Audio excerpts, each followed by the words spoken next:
Shalom and welcome back to Learning as She Grows. I am Deja and I'm super excited for this video. This video kind of has a different feel, but still very fitting for the channel and just where I am in life right now. So thank you so much for being here. If you did not see or peep from the thumbnail, I am going to be doing a wedding destination and venue review and research. So as many of you may know or may not know, I was officially proposed to on January 12th, the 2-year anniversary of me and Yawitaza's relationship. And we are so excited to now be in the place of planning our wedding. So shout out to that. We're going to clap for that. So yeah, that's where we are now. Listen, let me just start out with a precursor here. Searching for a wedding destination and venue is hard work. And I didn't realize how much hard work it actually entailed until it was time for me to do it. So I do want to start out saying that. But yeah, it's an exciting time. You know, I have no complaints. I'm happy that we're able to be doing this. And I can't wait to share with you all what I have discovered in my research for this. Initially, we did want to do a destination wedding. Some things fell through with that. It wasn't looking like that was too good of an option as far as family goes, as far as finances go, as far as actual locations go. So we'll just save, the tropical, luxurious destinations for our honeymoon, our private trip, our little one-on-one time solo trip. That's okay. For the wedding, we definitely want all of our friends and family to be able to come. We want it to be feasible for them. And so it was important that we kind of regrouped, took a step back and was like, hey, let's really look at what we want to do. Funny enough, a year ago, when we actually started looking for destinations, South Carolina was always at the top of our list. We care a lot about our history as a people, especially as it pertains to how we came over here to the Americas. And we recognize that, hey, this South Carolina Gullah Geechee corridor, has a lot of history rooted in it. And we want to be able to tap into some of that for our ceremony. We would love to be able to experience that with our loved ones. And so revisiting South Carolina was always the best option once we decided the destination thing wasn't actually going to happen. So I'm just going to dive right in. Where are we actually looking at? I've compiled this beautiful situation for us to look at today. So if you're in the process of planning a wedding, or if you just, want to see where we are with our progress, that's cool too. I'm excited to share that with you. So yeah, I'm just going to hop right into it and get it popping. So where will we have our wedding? We are looking at right now a September date. We do not have an official date locked down, but we are looking at September of this year. So that's super exciting too. So yeah, we're just going to dive right in. So like I said, January 12th had the biggest surprise after Holy Night Live. If you have not seen Holy Night Live, please visit the Love Notes Treasury YouTube channel or the Congregation of the Mighty YouTube channel, and you will be able to see the actual proposal. Y'all, this man proposed to me on a YouTube Live. And it was so fitting because we met on Zoom. Funny enough, we were both doing a lot of stuff as far as nation building goes and philanthropy and just coming together for projects and things to help improve the state of our people as a nation. And that's actually how we met. We met April 2021. I don't remember the exact day, but it was the end of April. And funny enough, I had just taken a break from nation building. I was in a relationship that was not serving me anymore. And so I got out of that relationship and I was just focusing on my relationship with the Most High. And during that time, I was able to come back into nation building and get back into the things I actually cared about, stuff I was passionate about, stuff that the Most High called me to do. And I've talked a little bit about that testimony on the Israelite Girls Guide podcast. So if you want to hear more about that, go check out the podcast. But I made my return and I had a meeting with Yawitaza. And I was just like, oh, this is cool. I heard the team grew in my absence. Sounds like this is a really good team member. I'm excited to get started. And our working relationship turned into a really strong friendship. He was able to pour so much insight and knowledge and wisdom into me at that time. I still had a lot to learn, still have a lot to learn. But during that time, I was still learning a whole lot. And so I really appreciated his friendship and just always being there.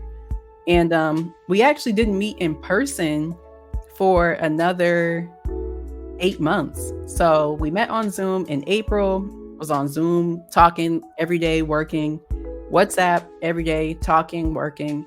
And by December, we actually went to go visit the land as a group. So I was able to meet his family, shout out to Hebrew Care, and also him too. And we met down there in Myrtle Beach in December and got to see the land for the first time. And that was such a great time. Like, it was just, the vibes were beautiful. And the first time I ever saw him in person, I was taken aback. Like, we made a joke. We call it R&E, righteous energy. I'm not going to say it because, I don't want to like get struck or nothing, but righteous in energy.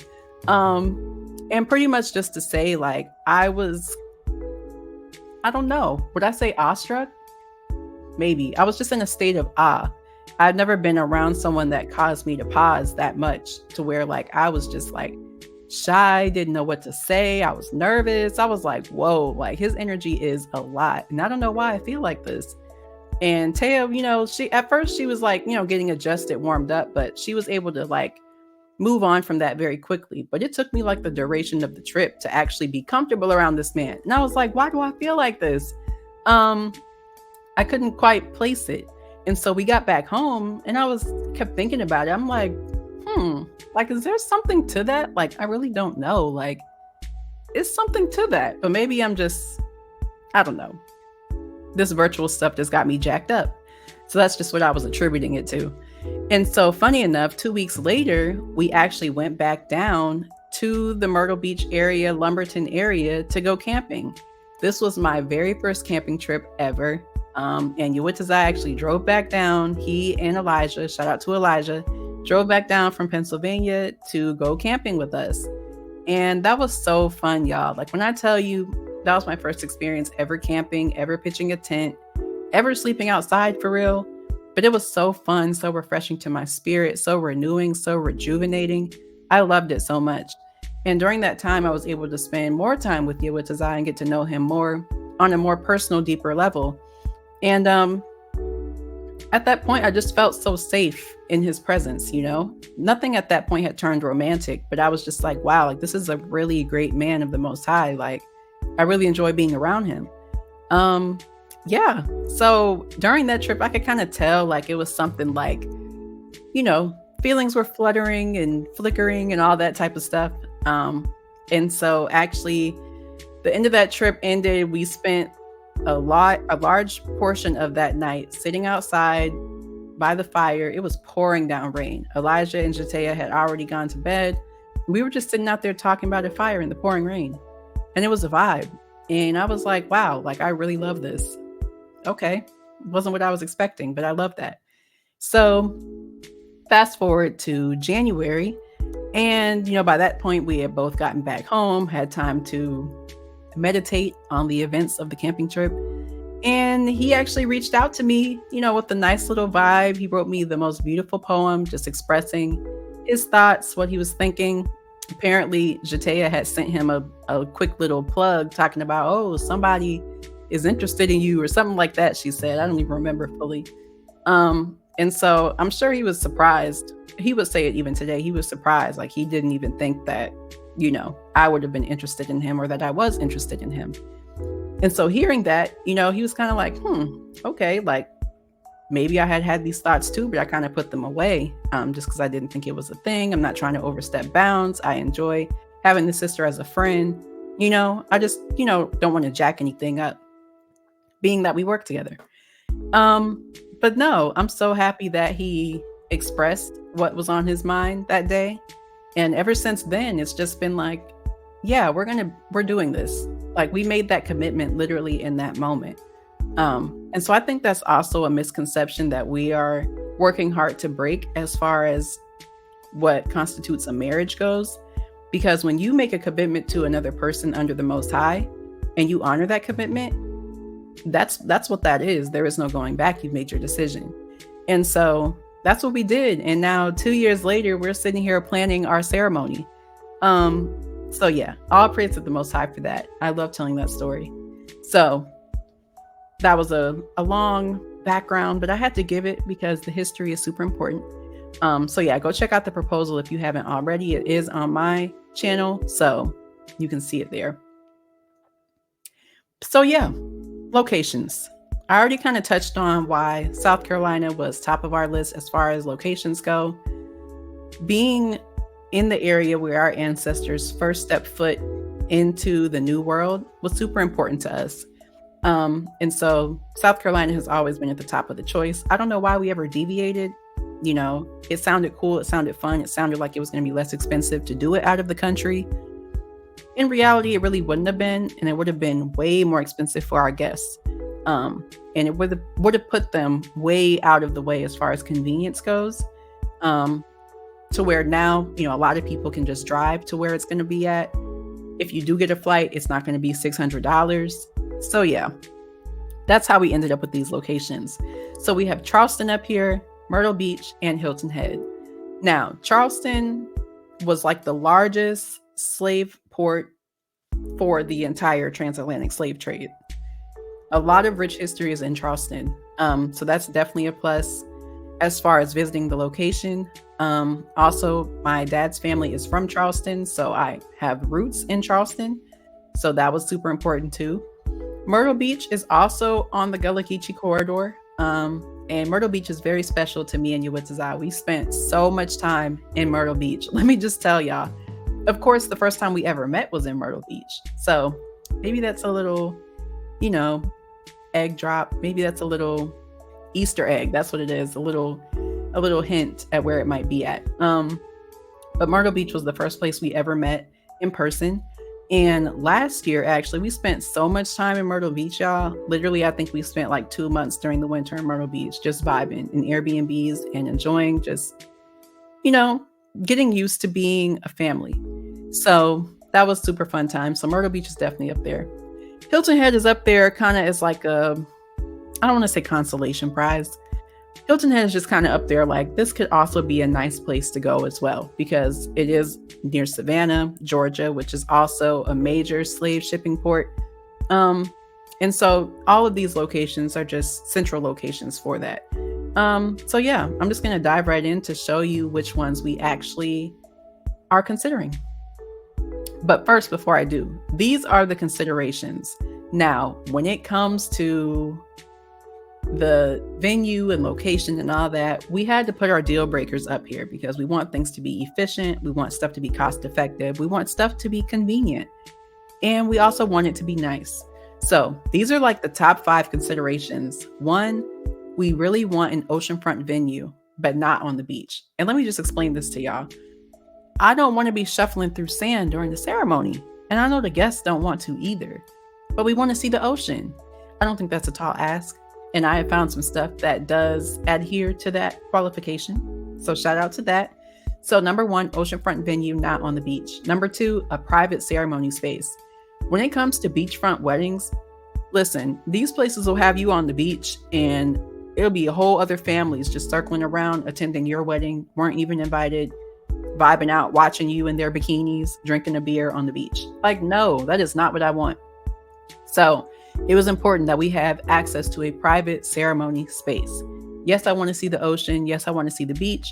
No, I don't want Tom, Dick, and Harry at my wedding.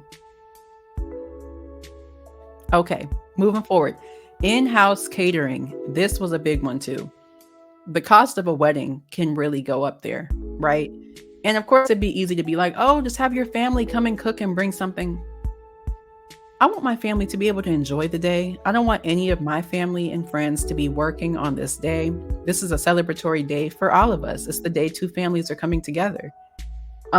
Celebrating the official union of 2 families coming together. So I don't want anyone to be stressed about all these different things. So I want whatever venue it's going to be at to have catering there. Let them do it. We will pay you to do it. Number 4, lodging on site with a reasonable nightly rate. This one was also a very major consideration for us because we saw some really nice venues, but you still have to account for people getting to and from the venue. people getting lost, not knowing where the ceremony is going to be at, people having to figure out, well, where are we going to stay at? Too much. You got people coming from out of town and stuff. You want things to be easy for them. You want things to be accessible for them. You don't want them to be stressed out either on your day. You don't want to be stressed out either trying to figure out where your grandparents at because they got lost. Like, not necessary.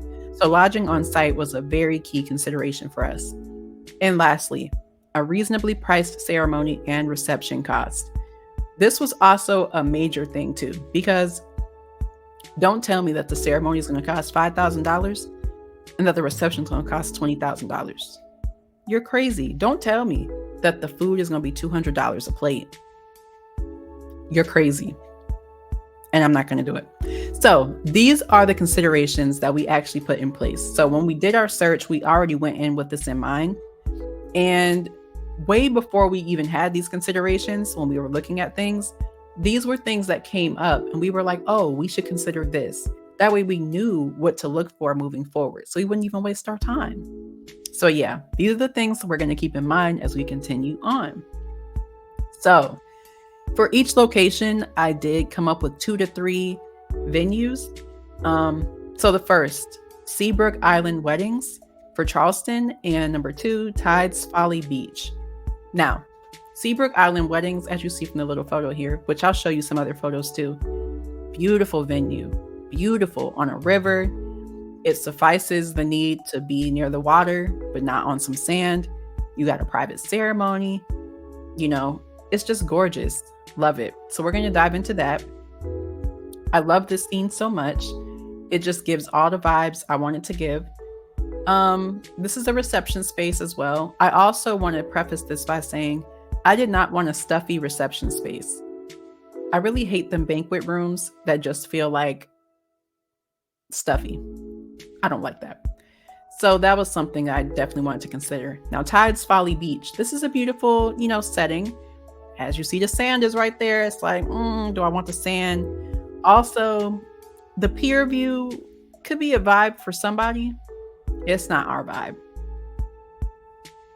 It's just not. Also, this reception space is deplorable. So we're going to just, compare now. Seabrook Island Weddings. The venue, gorgeous. You don't have to be on the sand. Ceremony, is it private? Yes, it's private. Do they have in-house catering? Yes, they got in-house catering. Lodging, though.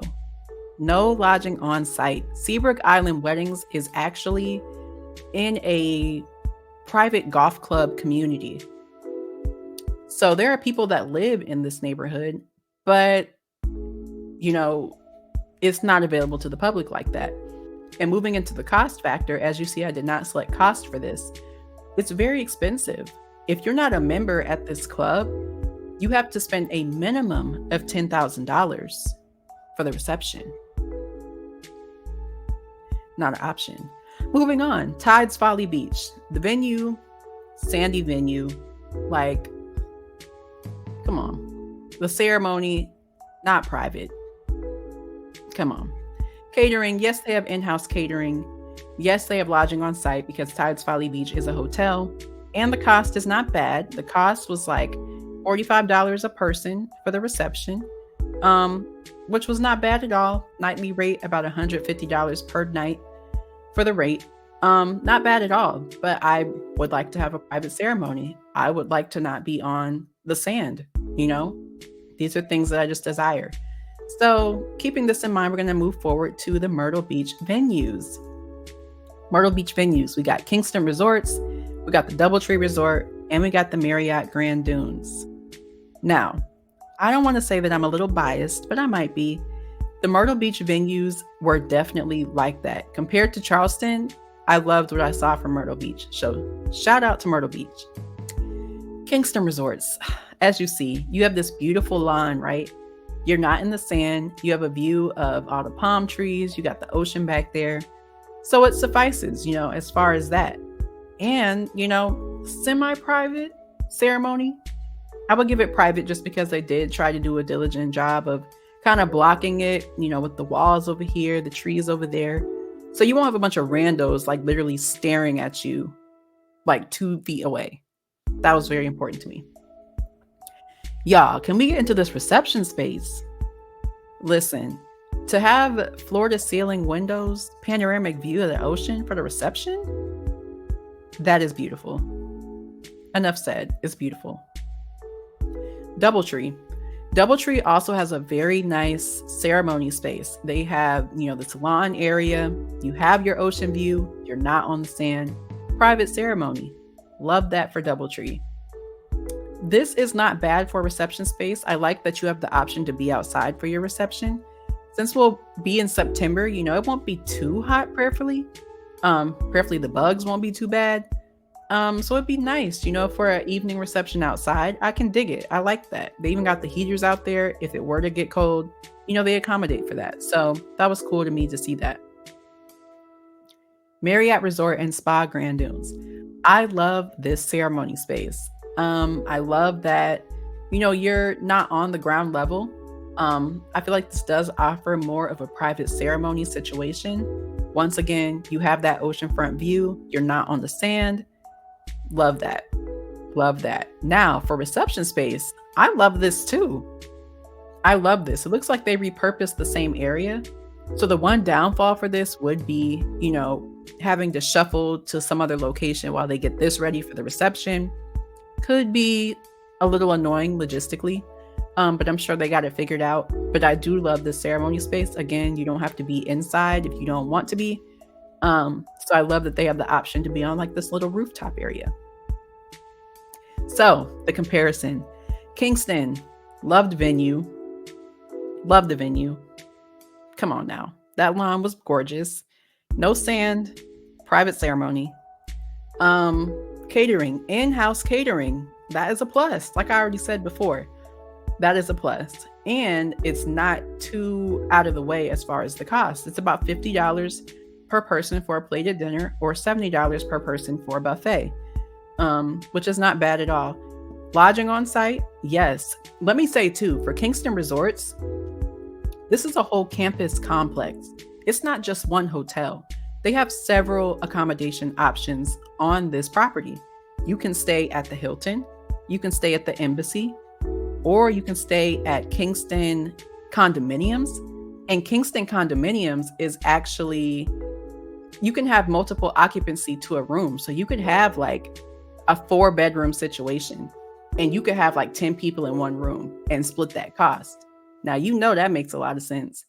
I also love that they have several condominium options. So they have the Kingston condominiums, they have Royal Palms condominiums, and then they have Kingston residences and villas. So it's so many options as far as that goes. And the cost is not outlandish at all. The cost would be about like $200 a person if you were to split it based on that multiple occupancy. So that was definitely a plus for me. As you see, they got marks on everything because they just hit the ball on everything. Hit the bar, I'm saying. So for Doubletree, venue, beautiful venue, ceremony, private ceremony, in-house catering, lodging on site. Again, the cost, not bad at all. Shout out to the cost. $200 a night, which is not bad. And the plated dinner, $60 a person. Not bad at all. Very affordable. And so lastly, the Marriott Resort and Spa Grand Dunes. Venue, yes. Beautiful venue. Ceremony, yes. Private ceremony. Catering on site, yes. Lodging on site, yes. The cost, though. Listen. First of all, the nightly rate is $275 a night, which could be pushing it. I like to stay within the 200 mark. I don't want it to be too over the top. I hate that I could not find any pricing information online as far as their ceremony goes. Literally for every other venue, I was able to find a wedding package PDF online. For this one, I couldn't. So for that, I had to give y'all, you couldn't get a mark for me for that because you did not provide the information. I get it. Y'all probably want people to call, but I'm going to call based on the information I find. And if I find something that's interesting to me, I'm going to call, which is what I did for one of these resorts. I'm not going to tell you which one, but we're actually going to be visiting one of these this weekend coming up, which I'm excited to do. Maybe I'll share a little bit about our visit. Maybe I won't. Maybe I want it to be a surprise. Maybe I want to wait, and you'll just see at the wedding. We'll see. All right. Lastly, the Hilton Head venues. Number 1, we have Beach House. Number 2, we have Palmetto Dunes. as you see from the photos, it's looking like we're gonna be on the sand for the ceremony. So that's already a no for me. But that's okay. So, as you see, this is a beautiful tent area. I'm not gonna trip. This tent is nice. I love a nice airy tent. Ethereal vibes is definitely what the vibe is. Palmetto Dunes, same thing. I enjoy seeing that you can have an outdoor reception, but this deck, I'm not really a fan of. So we're just going to go ahead and jump into the comparison. We didn't take long for Hilton Head. As you see, they were a little disappointing based on the considerations I set in place. So as far as the venue goes, Beach House and Palmetto Dunes, you do not get a mark from me because it's a sandy ceremony. I don't want a sandy ceremony, which means it won't be private. I don't want that. I do appreciate that there's catering in-house. I do appreciate that there's lodging on site. But the Beach House was kind of expensive though. Not the Beach House, Palmetto Dunes. Beach House wasn't bad. Beach House was like $70 a person per plate. Not terrible. But Palmetto Dunes was kind of out there. It was like over $100 a plate. And it's like, that's a no for me. So, final determination, Myrtle Beach will definitely be the location we go to. Which one we're going to go to? I don't know. Leave a comment below and say which one you think it's going to be. Will it be Kingston? Will it be DoubleTree? Will it be Marriott? I would just like to throw this little teaser out there though. Y'all know I said we wanted to be in Jamaica and that was going to be an option for us, right? It just so happens that one of the venues in Myrtle Beach is called Kingston. I don't know. Is it serendipitous? Is it happenstance? I can't call it.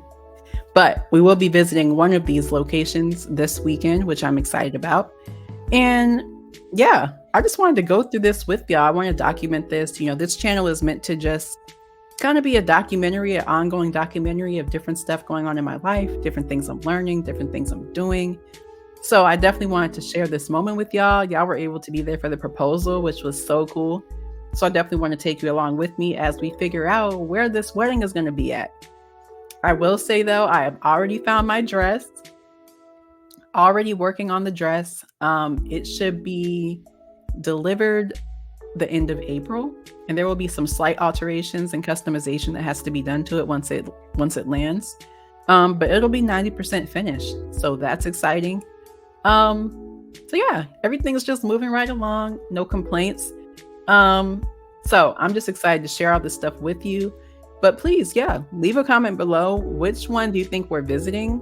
And which one do you think we're actually going to have the wedding at? That's going to be exciting for sure. So that's all I have for you today. Thank you for tuning in. I can't wait to be with you the next time. If you haven't already, please go check out the laundry detergent video. I made laundry detergent for the first time. And I would like to report that the results are pretty favorable. I'm not going to lie. I didn't have high hopes. People had said that they used the same formula for their laundry and it worked well for them. I was a little skeptical, but I was pleasantly surprised. And actually, we ran out of dishwasher detergent. And so I used that in the dishwasher and then cleaned the dishes. So, I'm really not even mad. Shout out to that. And also check out the cashew milk video. I made cashew milk for the first time using a cheesecloth, which was very eventful and entertaining. So if you haven't checked that out, please check that out. Otherwise, though, I thank you so much for being here with me on this journey. And I cannot wait to see you next time.